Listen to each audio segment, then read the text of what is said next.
warahmatullahi wabarakatuh. Pada kesempatan kali ini, kami dari kelompok 1 akan menjelaskan mengenai sistem pengereman pada kereta. Yuk ikuti kami.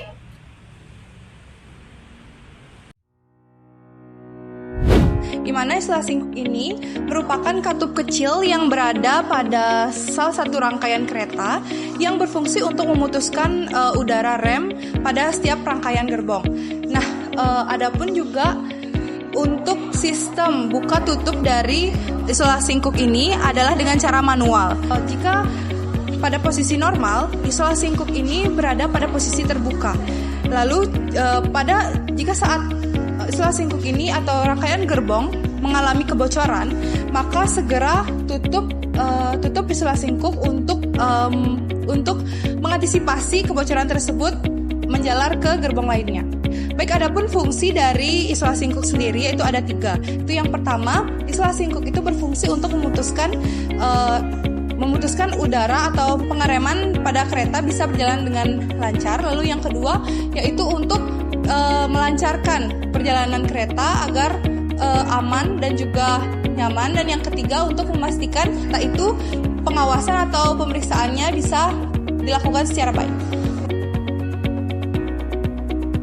Sistem pengereman pada kereta api merupakan komponen kritis pada keselamatan operasional. Maka dari itu, penting bagi kita untuk mengetahui apa saja sih bagian dari sistem pengereman di kereta api.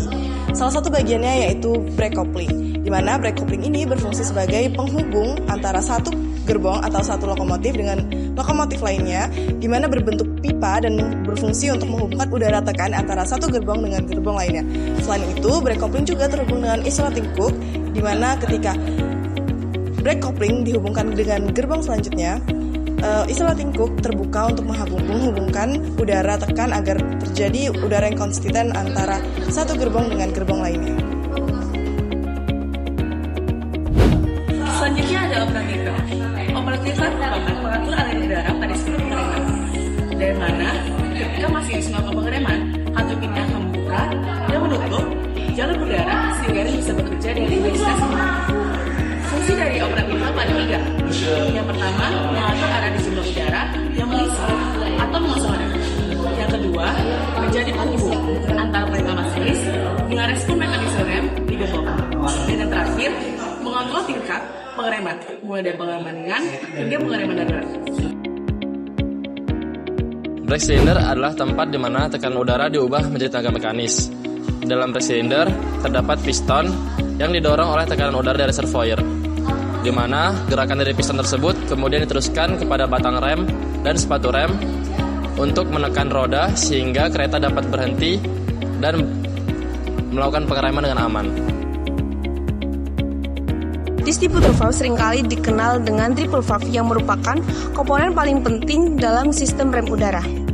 Jika tekanan turun, distributor valve akan mengalirkan udara dari reservoir ke brake cylinder.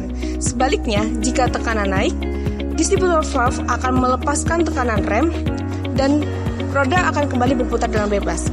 Fungsi distributor valve yang pertama, mengatur inflow dan outflow udara untuk pengereman.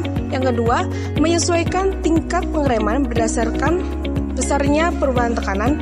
Dan yang terakhir, mengaktifkan rem otomatis jika terjadi kebocoran besar. Reservoir ialah tabung besar penampung udara bertekanan dalam sistem rem udara. Sistem kerjanya ialah udara disalurkan dari kompresor lokomotif dan masuk ke dalam air reservoir. Ketika rem diaktifkan, maka udara dalam tabung dilepaskan menuju ke dalam brake cylinder sehingga menimbulkan gaya pengereman. Air reservoir ini memiliki 3 fungsi. Yang pertama sebagai tempat cadangan udara, yang kedua sebagai pengatur sistem rem, dan yang ketiga sebagai penjaga kestabilan rem. Slack adjuster merupakan penyetel otomatis pada celah rem. Komponen ini memastikan kereta tetap memiliki pengereman yang otomatis dan responsif meskipun terjadinya keausan pada sistem rem.